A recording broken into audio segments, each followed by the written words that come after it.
Selamat datang di Animedia. Kali ini kita akan membahas alur cerita Lost Belt 6. Dan di video ini akan menceritakan prolog section 1 dan section 2. Dan mengingat Lost Belt 6 punya 30 section, jadi kurang lebih akan ada 15 atau lebih bagian yang saya buat terpisah, karena memang ceritanya panjang.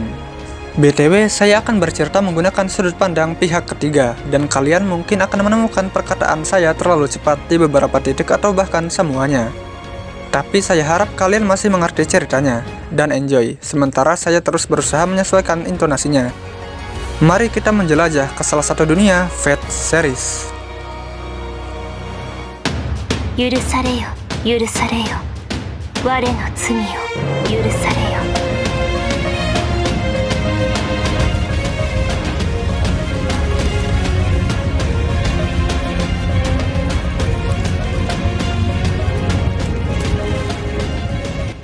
Adegan dibuka dengan seorang penyihir yang nampak sedang berbicara dengan seseorang yang tak diperlihatkan. Penyihir itu menyampaikan narasi, sebuah ramalan, yang mirip seperti lagu, yang kurang lebih singkatnya seperti ini. Kami akan memberitahu tentang masa depan pulau mistis yang menjadi negeri peri. Semua, bahkan yang tak bersalah, akan dipaksa kembali ke sisi ratu, dan ada dalam telapak tangan ratu. Namun mereka hanya perlu menunggu sebentar lagi. Karena setelah 2000 tahun berlalu, anak pembawa keselamatan akan muncul, menyatukan negeri peri dan manusia, serta menyelamatkan dunia. Dan dia akan mencapai tahta, seorang raja sejati. Meskipun pekerjaan kami terabaikan, kami adalah keturunan peri bebas. Harapan kami, hari esok cerah yang diinginkan. Setelah itu, si penyihir berkata lagi, bukankah itu seperti lagu yang sulit untuk dimengerti? Tapi begitulah ramalan. Meskipun ambigu, tapi cepat atau lambat pasti akan tahu ketika itu terjadi. Sayangnya dia tak bisa ikut bertarung, dan akan menunggu di tanah penjara untuk bertemu lagi dengan lawan bicaranya. Adegan beralih ke Chaldea. Fujimaru bangun dan bertanya apakah itu sebuah mimpi. Sion kemudian memberi pengumuman untuk semua staf Chaldea untuk berkumpul di ruang kontrol. Masu, Fujimaru, Geraldolf, bahkan Holmes masih tak tahu apa yang terjadi. Sion kemudian mengabsen para staf Chaldea yang hadir. Setelah itu pengumuman dimulai. Dalam 24 jam, mereka semua akan mati. Tentu saja semua orang terkejut, dan yang paling tak percaya adalah Geraldolf. Sion mencoba langsung ke intinya. Sudah 3 minggu sejak operasi penghancuran alter ego Limbo. Kini mereka bersiap untuk menyerang Lost Belt 6 dan 7. Tapi Lost Belt 6 tak perlu diserang, dan prioritasnya adalah Lost Belt 7. Tempat Alien God seharusnya bersembunyi. Karena Lost Belt 6 tidak punya pohon fantasi lagi setelah dipakai untuk membakar pohon fantasi Olympus. Jadi Lost Belt Inggris akan menghilang perlahan seperti Lost Belt Cina. Perkiraan waktu 24 jam sebelum menghilang. Gelombang kehancurannya akan menyebar ke seluruh bumi seperti tsunami. Dan planet ini akan mati karena tak mampu menahan tarikan gravitasi dan runtuh menjadi ketiadaan. Da Vinci dan Nemo sedang mempersiapkan peluncuran Stormborder untuk menembus penghalang yang melindungi Lost Belt. Meskipun Lost Belt 6 akan menghilang dalam 24 jam, tapi itu menurut perhitungan dunia normal. Tapi dari pengamatan Seba, aliran waktu di dalam Lost Belt berbeda. Jadi mereka bisa menyelesaikan masalah itu dari sana. Sion meminta Fujimaru berusaha sekuat tenaga, karena kalau gagal mereka semua akan hangus dalam 24 jam. Fujimaru mengerti. Nemo memberitahu bahwa 2 jam setelah berangkat dari Wendringsi, mereka telah tiba di perairan Lost Belt Inggris, menuju bagian selatan Inggris untuk menembus dimensi menggunakan Stormborder. Turbulensinya akan mirip dengan Zero Sail, tapi Geraldolf bilang tak perlu khawatir, yang lebih penting adalah rencananya. Da Vinci menyuruh mereka santai, karena dia tahu apa yang harus dilakukan. Mereka akan tetap menjelajahi Lost Belt 6, dengan sedikit informasi tentang 2 kripter yang tersisa, dan Raja Lost Belt yang menyerang Fantasy Tree Olympus dengan mengorbankan Fantasy Tree Lost Belt mereka sendiri. Tapi kalau punya kekuatan yang cukup untuk melakukannya, dan mampu mencapai tempat yang jauh seperti Olympus, berarti dia punya Rongominiad, yang tidak dibuat oleh manusia, tapi ditenun dari dalam planet, Utopia Avalon. Setelah berdebat singkat tentang Avalon dan Clock Tower yang menelitinya, Holmes menegaskan bahwa tujuan Master adalah melakukan penyelidikan, dan mengamankan Rongominiad. Jadi dia harus bernegosiasi dengan Lost Belt King. Geraldolf tampak keberatan, tapi Da Vinci bilang mereka perlu Rongominiad. Meskipun memiliki Stormborder, sistem Heroic Spirit, dan Black Barrel, tapi menambah senjata akan lebih bagus. Jadi mereka harus mendapatkannya atau apapun sebagai penggantinya. Meski itu menambah beban Fujimaru. Nemo kemudian menyuruh mereka bersiap, karena pengeboran tembok Lost Belt akan dimulai. Setelah peluang sukses 99,99% terjamin, dan para staf duduk dengan aman, Stormbirder meluncur dan menyerbu Lost Belt 6. Setelah kapal berhasil menembus penghalang cahaya, semua yang ada di dalam kapal pusing, dan merasakan tubuh mereka sangat berat. Nemo mengatakan bahwa ada yang pingsan. Nemo Engine dan Nemo Bakery juga tidak sadar. Cuma Da Vinci dan Masu yang kelihatannya masih segar. Tepat ketika Da Vinci akan memberi jawaban, Holmes berkata, biarkan dia yang menjelaskannya. Singkatnya, roh pahlawan yang berasal dari sejarah manusia tidak dapat berfungsi dengan baik, karena sejarah manusia sendiri tidak ada di Lost Belt ini. Da Vinci menambahkan, Sciengrab yang mereka bawa ke perbatasan tidak aktif, karena pada dasarnya tak ada pahlawan di sini, dan tak ada manusia juga. Masu dan Da Vinci Rider adalah satu-satunya servan yang bisa beroperasi di Lost Belt ini, selaku demi servan dan homunculus. Rupanya setelah menembus perbatasan, Stormbirder jatuh, karena sistem dan alat elektronik mati. Nemo Engine berusaha memperbaiki satu mesin Triton, dan Stormbirder berhasil mendarat di lepas pantai barat daya. Setelah itu mereka berdiskusi bagaimana cara untuk pergi ke pulau. Stormbirder sedang tak berfungsi, dan meskipun mereka menggunakan Shadowboarder sebagai perahu untuk sampai ke pantai, itu akan berhenti setelah sampai. Untuk komunikasi, kemungkinan mereka juga hanya bisa pakai cara primitif seperti merpati. Batas waktu mereka adalah 50 hari. Stormbirder hanya bisa bertahan maksimal selama itu. Dan misi Fujimaru adalah bersama dengan Masu, mereka menyelidiki tempat itu, mencari tahu penyebab runtuh, berkomunikasi dengan Lost Belt King dan mendapatkan Rongo Miniad, dan harus berhasil dalam 45 hari. Da Vinci juga mengemas barangnya dan berniat untuk pergi bersama mereka. Nemo mengantar mereka, dan setelah mendarat di Inggris, Nemo mengatakan, lokasi di sebelah timur pantai ditutupi kabut, tapi ada kota di baliknya, sekitar 200 km. Dia juga meminta Masu dan Fujimaru menjaga Da Vinci, sementara dia akan kembali ke Stormbirder. Meskipun dia khawatir dengan kabut tebal di sekitar mereka, tapi dia mendoakan keberhasilan tim survei lapangan. Da Vinci bertanya-tanya di mana Fou, karena dia tidak mengikuti mereka. Fujimaru berkata sepertinya dia bersembunyi. Itu membuat Da Vinci heran, apakah Fou tidak menyukai Inggris? Tapi dia kesampingkan itu, dan berharap ada kesempatan mereka semua berpergian bersama. Tapi ketika mereka memulai perjalanan, ada suara yang menyela. Tentu saja mereka bertiga kaget, karena yang berdiri di sana adalah Tristan. Dia bingung dengan suasana permusuhan ini, meskipun dia terpanggil secara tidak resmi. Masu kemudian menyadari ada jejak panas pemanggilan di sekitar perisanya. Mereka bertiga jadi sadar bahwa itu Tristan yang asli. Tapi seharusnya roh pahlawan dari Panhuman historis tidak bisa eksis di Lost Belt ini. Tristan berkesimpulan mungkin karena mereka ada di pantai Crownwall, tempat kelahirannya. Jadi dia bisa ada di sini. Meski tidak bisa memanggil Heroic Spirit dari Panhuman, tapi kalau beberapa ikatan bisa membuatnya mungkin, kita bisa memanggil lebih banyak atau bahkan memanggil Raja Arthur. Begitulah spekulasi Da Vinci. Setelah menyelesaikan kontraknya dengan Fujimaru, Tristan memandu jalan. Tapi setelah 1 jam, Fujimaru dan Masu berpikir mereka tersesat. Tapi Tristan membantahnya dan mereka terus melanjutkan perjalanan melintasi kabut. Tapi mereka mendeteksi aura magis kuat mendekat dan pertempuran terjadi. Dan setelah itu, mereka berdiskusi tentang betapa kuatnya musuh mereka. Tapi tiba-tiba, Black Barrel dan seluruh Ortenaus macet. Da Vinci bertanya apa yang terjadi. Tristan melihat Masu dan Da Vinci pergi menjauh. Tapi mereka perlahan kehilangan ingatan, dan Fujimaru pingsan. Dalam keadaan itu, dia mendengar suara yang mengatakan ini pertama kalinya mereka bertemu. Dan memasuki hutan tanpa nama, tanpa jimat, sama dengan bunuh diri. Dia mempercayai Master Chaldea yang mencoba menyelamatkan dunia. Dia tampak berbicara dengan orang lain yang bernama Blanca. Dia menyuruh orang-orang Chaldea untuk membiasakan diri dengan udara Inggris terlebih dahulu, dan merahasiakan identitas mereka sebagai manusia. Setelah itu Fujimaru sadar. Dia mengira gadis yang ada di depannya adalah Masu. Gadis itu meminta Fujimaru memberitahu jika merasa sakit lagi. Dia hampir lupa namanya sendiri, tapi jika Fujimaru tahu namanya berarti dia dan gadis itu berteman. Dia memanggil Fujimaru Lysander, dan menjelaskan Fujimaru tersesat di hutan tak bernama, dan kehilangan ingatan serta masa lalunya. Hutan itu adalah wilayah terburuk di Inggris. Fujimaru berusaha mengingatnya, tapi tak bisa mengingat apapun, bahkan namanya. Gadis itu bertanya, apa ada sesuatu di kepala Lysander, atau dia memukul kepalanya atau tenggorokannya rusak. Dan seseorang menjawab, bukan itu, tapi dia hanya tidak bisa mengingat sesuatu. Dia pun sama, yang dia ingat dia adalah pengikut dari Lysander, dan akan membelanya meskipun harus mengorbankan nyawanya. Dan dia sepertinya mengingat namanya adalah Tristan. Jadi Tristan adalah Tristan, Fujimaru adalah Lysander dan Kestoria adalah Masu. Kurang lebih begitu. Dan mereka melakukan tos. Biar gampang, kita sebut saja Kestoria sebagai Masu 2. Jadi setelah mereka pingsan dan kehilangan ingatan, mereka diselamatkan oleh para peri di dekat desa. Dan peri yang tak diketahui namanya datang menjemput mereka, karena hari itu sudah mulai gelap.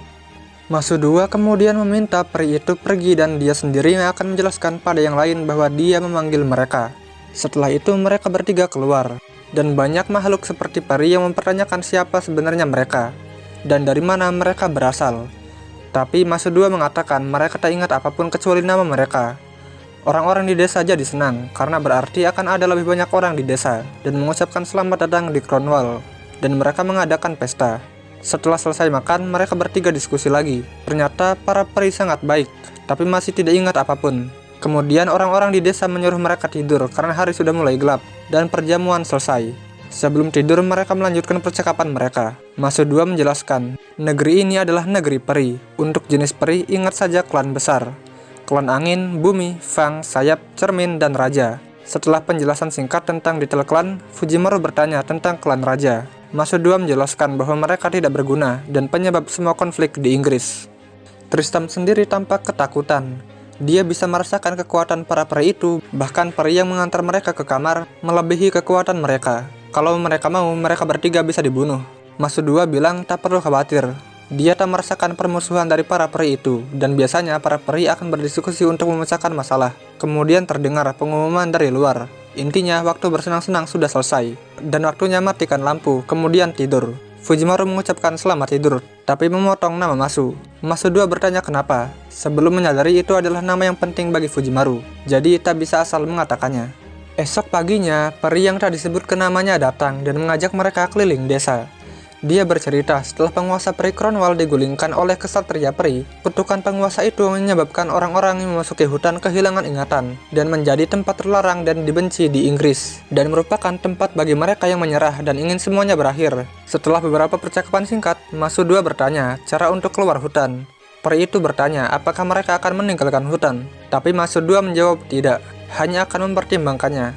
Peri itu meminta untuk diberitahu jika terjadi sesuatu. Setelah itu dia pergi. Karena tak ada lagi peri yang melihat, Masu 2 mengajak untuk pergi menguji keterampilan, tapi Fujimaru payah soal itu. Masu 2 meminta maaf, dan mengira Fujimaru adalah putra kepala klan yang tak harus bertarung sendiri karena didampingi oleh pengawal. Tristan kemudian berkata, Masu 2 adalah pemimpin yang baik, dan mereka akan berhasil kalau ada dia. Adegan berganti ke festival yang dilakukan oleh para peri. Mereka bertiga bergabung. Masu 2 melihat ada para peri yang mabuk karena terlalu banyak minum. Salah satu peri yaitu Onfam bertanya pada Fujimaru, apakah dia tak makan lagi. Setelah itu dia menyadari, di tangan Fujimaru ada semacam mantra perintah. Tapi dia berkata, lupakan saja. Kamu telah melakukan yang terbaik. Kamu hebat meskipun sangat kurus. Setelah itu Fujimaru menangis. Onfam heran dan menyuruhnya kembali istirahat. Sementara Tristan hampir mengingat sesuatu tentang mantra perintah. Tapi mereka harus kembali ke rumah karena pesta sudah berakhir. Masu 2 bertanya apakah Tristan tidur sambil memegang busur, dan dijawab iya. Sebelum terdengar keributan yang nampak seseorang sedang dimarahi. Tapi karena mereka masih orang luar, jadi tak bisa ikut membantu. Pada akhirnya mereka kembali ke tenda. Besoknya mereka mendengar seseorang dimarahi lagi. Singkatnya dia diperlakukan seperti itu karena dia tidak bernama. Para peri sudah memiliki tujuan ketika dia lahir, dan ketika kehilangan itu mereka juga kehilangan nama mereka dan dibenci oleh peri lain. Yang bisa mereka lakukan hanyalah mencoba menyingkirkan bahaya yang mendekatinya, dan tak bisa berbuat lebih. Mereka kemudian terlibat pertarungan untuk menyelamatkan peri tanpa nama yang dikejar binatang buas di hutan. Sekilas Masu 2 kagum dengan kemampuan Tristan yang seperti pemburu. Dan setelah menyelamatkan peri itu, mereka berkata ingin membalas budi atas bantuan peri itu dengan memastikan rumahnya aman. Si peri jadi senang karena dia bisa berguna untuk orang lain. Masu 2 memasang penghalang di sekitar rumahnya, sementara Lysander dan Tristan kembali ke desa. Peri itu melihat Masu 2 bisa menggunakan Magic Craft, yang juga bisa dilakukan oleh Ratu. Tapi Masu 2 mengatakan dia tak ingin mempelajarinya sejak awal. Setelah beberapa percakapan singkat, peri itu bahagia dengan perkataan Masu 2. Tapi setelah Masu 2 pergi, ada yang terjadi dengan mata kanan peri itu. Mereka tidur lagi dan hari esok telah datang lagi. Tapi karena Fujimaru lapar, setelah keluar mereka meminta makanan pada penduduk desa. Tapi peri itu merasa ada yang aneh, karena biasanya mereka hanya makan untuk bersenang-senang. Sebelum menyadari bahwa Lysander adalah manusia, dia kemudian memanggil orang-orang desa untuk bersiap membuat perayaan yang lebih meriah. Mereka sangat senang bisa bertemu manusia. Sekarang mereka semua selamat dan tak perlu menjadi Morse, dan meminta mereka bertiga pindah ke tempat terbaik di desa. Waktu berlalu kurang lebih setengah hari, mereka menjadi tahanan rumah, dengan banyak peri membawa makanan dan berjaga secara bergantian. Itu semua karena Fujimaru adalah manusia. Dan setelah itu ditanya, apakah Masu 2 adalah manusia? Dia berkata, dia seperti peri, tapi juga agak seperti manusia. Setelah itu mereka berdiskusi untuk menemukan cara keluar dari situasi ini, bagaimanapun caranya. Mereka dimanjakan, tapi ini karena manusia adalah semacam makanan bagi peri. Dan kehadirannya sangat meningkatkan moral dan spiritual mereka. Di Inggris, jumlah manusia dikontrol oleh ratu, jadi mereka bukan untuk kalangan peri bawah. Jadi peri di desa akan mengurus Lysander bagaimanapun caranya. Di sisi lain, para peri sedang bersemangat. Ada yang membuat makanan enak, ada yang bertugas untuk melindungi manusia agar tidak terluka, dan ada yang berburu untuk mendapatkan daging kesukaan manusia.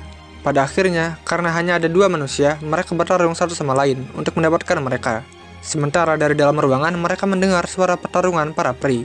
Trista mengatakan mereka harus segera keluar dari sini karena sudah tidak aman. Masu 2 mengajak mereka untuk pergi ke dataran timur, karena di sana ada jalan raya nasional. Akan mudah untuk menentukan kota mana yang akan dituju selanjutnya, tapi mereka harus berurusan dulu dengan penjaga di luar. Peri tak bernama menyelinap masuk untuk membantu mereka, karena dia melihat peri lain bertingkah aneh dan berperang serta semakin ganas. Akan berbahaya kalau mereka tetap di sini. Dia meminta mereka menggunakan jalan yang dia lalui untuk meninggalkan hutan.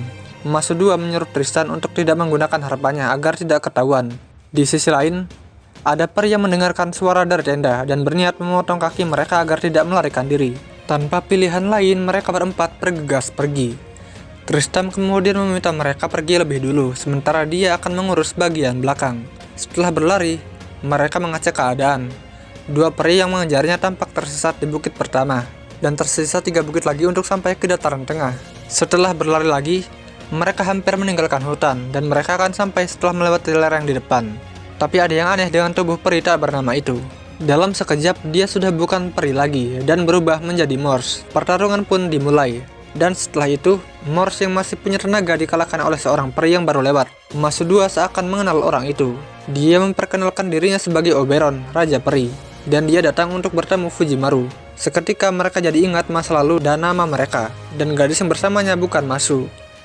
Gadis itu selalu ucap dengan mengatakan Oberon adalah Merlin, sebelum mengingat bahwa dia adalah Artoria Kester, dan mereka harus melanjutkan perjalanan sebelum ditelan kabut lagi. Sementara itu, adegan beralih, di mana setelah Masu berlari dari hutan tak bernama sendirian, dia pingsan di dekat jalan raya nasional. Rupanya dia ditelan oleh Morse, tapi akhirnya dikeluarkan lagi. Entah sudah berapa hari sejak dia dan Fujimaru berpisah, tapi dia ditemukan oleh para peri licik yang mencoba menjualnya untuk mendapatkan uang. Mereka memanfaatkan hilangnya ingatan Masu, memberinya nama Anis, dan membawanya di gerobak bersama dengan barang-barangnya. Tapi mereka diikuti oleh serigala putih misterius. Balik lagi ke Fujimaru. Sekarang mereka ada di jantung Lost Belt Inggris. Inggris terbagi 2, utara dan selatan, dengan Camelot sebagai pusatnya. Fujimaru masih kepikiran soal Masu dan Da Vinci. Oberon meminta Fujimaru untuk menjelaskan ciri-ciri Masu. Dengan begitu mereka bisa melacaknya dan meminta Blanca mencarinya. Setelah itu mereka bertukar informasi. Oberon jadi tahu kalau dia telah menaklukkan 5 Lost Belt dan Inggris bukan target serangan dan mereka kesini hanya untuk menyelidiki. Sementara Fujimaru jadi tahu bahwa orang yang menyelamatkan mereka dari hutan adalah Oberon. Dan Oberon menegaskan, selama ikatan master dan servan antara Fujimaru dan Masu aktif, berarti dia masih hidup, yang tersisa hanyalah menemukannya. Da Vinci juga servan, jadi tak perlu khawatir. Sementara Artoria bingung dengan yang mereka katakan tentang Chaldea, Panhuman, Lost Belt, bahkan servan. Dia belum pernah mendengarnya. Tapi Oberon bilang Fujimaru akan menjelaskannya sambil terus berjalan. Mereka menuju Salisbury, kota terbesar di selatan, untuk mendapatkan kebutuhan pokok. Oberon yang melihat Fujimaru memaksakan diri menyuruhnya tenang, karena dia adalah Raja Peri. Firasatnya tentang Masu tepat. Artoria bingung apa yang harus dia lakukan. Dia tak bisa begitu saja meninggalkan Fujimaru, dan merasa Oberon mirip dengan Merlin. Dia meminta untuk menemani Fujimaru dan ingin mendengar lebih jauh tentang keadaannya dan penhuman historis. Dan Fujimaru menerimanya. Oberon melihat sebuah persahabatan yang indah. Kalau dia saja tidak bisa melakukannya sendirian, dan anak ramalan saja tidak akan cukup. Bagaimanapun, mereka harus mengalahkan Morgan yang sangat kuat. Malam itu Tristan memainkan musiknya, dan itu membuat Arturia tertidur dan bermimpi. Para peri di sekitarnya sangat yakin bahwa Arturia adalah anak yang diramalkan. Mereka berharap dia tumbuh sehat hingga 16 tahun, dan tak ditemukan oleh tentara ratu. Dia harus melakukan perjalanan untuk menyelamatkan Inggris. Meskipun Arturia meragukannya, mereka yakin dia anak yang diramalkan, dan dia harus pergi karena desa sedang diserang. Arturia meminta maaf karena dia sangat lemah dan mengecewakan mereka, dan tak bisa menyelamatkan mereka. Dia terbangun karena Fujimaru berkata apakah dia tertidur, dan Tristan merasa sedih karena permainan kecapinya malah membuat Castoria mimpi buruk. Mereka berkata pada gadis itu bahwa Panhuman adalah dunia sebelah, tapi sebenarnya mereka tak ingin Castoria tahu bahwa mereka mencoba menghancurkan Lost Belt dan menyakiti perasaannya. Oberon menegaskan bahwa Lost Belt ini tidak akan dihancurkan oleh Fujimaru, tapi akan diselamatkan olehnya. Karena saat ini ratu mereka yaitu Ratu Morgan akan menghancurkan dunia peri, sama seperti yang dia lakukan pada Raja Arthur dan Inggrisnya. Tugas mereka hanya mengalahkan Morgan dan mengembalikan sejarah manusia. Dan setelah itu, apa yang terjadi pada Lost Belt ini bukanlah beban yang harus mereka tanggung. Karena pohon fantasi mereka bahkan sudah mati dan terbakar beberapa waktu lalu. Setelah itu, percakapan berakhir dan akan dilanjutkan ketika sudah sampai di Salisbury. Karena Arturia mengacaukan mantra penangkal dan sekelompok monster mendekat, dan pertempuran terjadi. Sekilas Tristan melihat Castoria sebagai raja yang dia layani. Setelah itu Oberon mulai mengerti bahwa mereka saling melengkapi, dan jika seperti ini terus, mereka bisa menghadapi pertempuran apapun. Arturia heran kenapa Fujimaru menggunakan Magicraft, karena itu sesuatu yang jarang di sini. Fujimaru berkata, bukankah Arturia juga menggunakannya? Tapi malah jadi salah paham, dan Oberon menyuruh mereka tidur. Keesokan harinya, Fujimaru menceritakan tentang dunia asalnya. Arturia kagum dengan dunia dengan begitu banyak negara dan budaya. Baginya itu menarik, tapi dari sudut pandang Fujimaru, Lost Belt ini lebih menarik. Oberon kemudian menceritakan kisahnya berdasarkan Midsummer Night Dream karya Shakespeare. Raja Peri Oberon membuat ramuan ajaib agar Titania jatuh cinta padanya, tapi orang pertama yang dia lihat adalah Lysander, dan malah cinta padanya. Namun akhirnya mereka kembali bersama. Singkatnya, Oberon adalah legenda, sedangkan Titania adalah karangan Shakespeare. Mereka kemudian sampai di Salisbury. Oberon berkata mereka harus merahasiakan bahwa mereka adalah manusia. Para peri di sini tidak memiliki mata peri, jadi tak akan ada yang tahu kalau mereka berbohong. Ini adalah satu-satunya kota bebas di Inggris, rumah bagi para peri dan manusia yang telah merdeka. Manusia tetap ada, tapi diperlakukan sebagai alat atau budak untuk memperkaya masyarakat peri. Biasanya para peri hidup berdampingan dengan alam, tapi mereka meniru manusia, dan sekarang telah berkembang dengan kreativitas manusia. Mereka menirunya dalam bentuk, tapi mengabaikan dasarnya. Contohnya mereka membangun katedral, padahal tidak punya dewa atau agama. Itulah cara mereka memperlakukan manusia, mainan bagi para peri. Karena itu mereka harus melawan Morgan, tapi mereka harus menemukan Da Vinci dan Mashu terlebih dahulu. Arturia merasa jika mereka akan melawan Morgan, dia pasti hanya akan menjadi beban dan berniat untuk berpisah. Tapi Oberon menyuruh Arturia untuk menjadi tuan Fujimaru, karena di sini mereka akan ditanyai kalau sendirian. Sementara Fujimaru dan Tristan tidak tahu banyak tentang dunia ini. Dan jika ditemukan manusia tanpa tuan, mereka bisa dikirim ke New Darlington, teater pembantaian nasional. Setelah itu mereka pergi ke kedai, dan Oberon melakukan percakapan dengan orang-orang di sekitar. Dan akhirnya Fujimaru dan Arturia tahu bahwa Oberon tidak punya uang meskipun dia seorang raja. Setelah membahas tentang bagaimana Oberon bisa jadi terkenal di sini adalah karena dia sering jadi penyair keliling dan membantu orang-orang ke berbagai kota, dan berbicara tentang menghasilkan lebih banyak pelanggan bersama Tristan. Mereka kemudian duduk di bagian belakang kedai dan memesan 4 jus buah. Ternyata yang jadi pelayannya adalah Da Vinci. Ternyata setelah Da Vinci melintasi kabut, dia sampai di Salisbury dan mengumpulkan informasi dari sana. Singkatnya, mereka semua berkenalan, dan setelah Fujimaru menjelaskan situasinya, mereka harus mengumpulkan informasi menggunakan Salisbury sebagai basis. Prioritasnya adalah menemukan Mashu. Sementara Oberon pergi untuk mencari informasi dari luar. Kemudian mereka membagi kamar. Da Vinci sudah menyiapkan 3 kamar. Fujimaru di kamar 1, Da Vinci dan Tristan di kamar 2, dan Castoria di kamar 3 yang disiapkan untuk Mashu. Gadis itu berterima kasih pada Da Vinci. Da Vinci merasa dia berbeda dengan Arturia di Panhuman, dan Tristan setuju. Setelah itu mereka berdiskusi tanpa Arturia. Singkatnya, Lost Belt ini berbeda dari semua Lost Belt sebelumnya, di mana yang lain masih dunia manusia, tapi yang ini adalah dunia peri. Dan di sini satu-satunya daratan adalah Inggris, sementara yang lain adalah lautan. Ratunya adalah Morgan dan kastilnya adalah Camelot. Dia telah mendominasi tanah ini selama 2000 tahun, mengalahkan 5 klan, angin, bumi, taring, sayap, dan satunya lagi, mengontrol kelahiran dan kebebasan manusia, dan menciptakan peradaban peniru selama 2000 tahun, memberikan kutukan pada para peri, dan dipaksa menawarkan kekuatan hidup mereka setahun sekali. Yang gagal akan dibunuh, dan peri yang kehilangan tujuannya, beberapa dari mereka berubah menjadi Morse. Kalau Morse menyentuh peri lain, mereka akan jadi Morse juga. Tapi ada bencana lain yang muncul secara berkala, dan masyarakat di sini mengandalkan kekuasaannya untuk itu, meskipun membencinya. Tapi itu berarti dia adalah Raja Lost Belt, dan berhubungan dengan Beryl God, dan mereka harus mendapatkan Ronggo Meniad, sementara tidak akan punya waktu untuk negosiasi. Meskipun mustahil untuk menggulingkan Morgan, tapi mereka datang di saat yang tepat. Mereka punya harapan, yaitu anak ramalan. Kepala klan cermin membuat ramalan. 16 tahun dari situ, penyelamat akan muncul, dipandu oleh staf seleksi, dan raja sejati akan dinobatkan. Ketika 6 lonceng berdentang, ratu palsu akan digulingkan. Dan prediksi klan cermin tidak pernah meleset. Tapi mereka harus mencari Masu dulu. Mereka akan mencari info lagi besok, dan bersiap tidur. Tapi Tristan memilih berjaga, karena dia adalah servan dan Da Vinci memakai tubuh homunculus yang butuh tidur. Tapi sebelum itu dia ingin mendengar apa yang dilakukan oleh Tristan lain di Singular Task Camelot. Dan bersambung.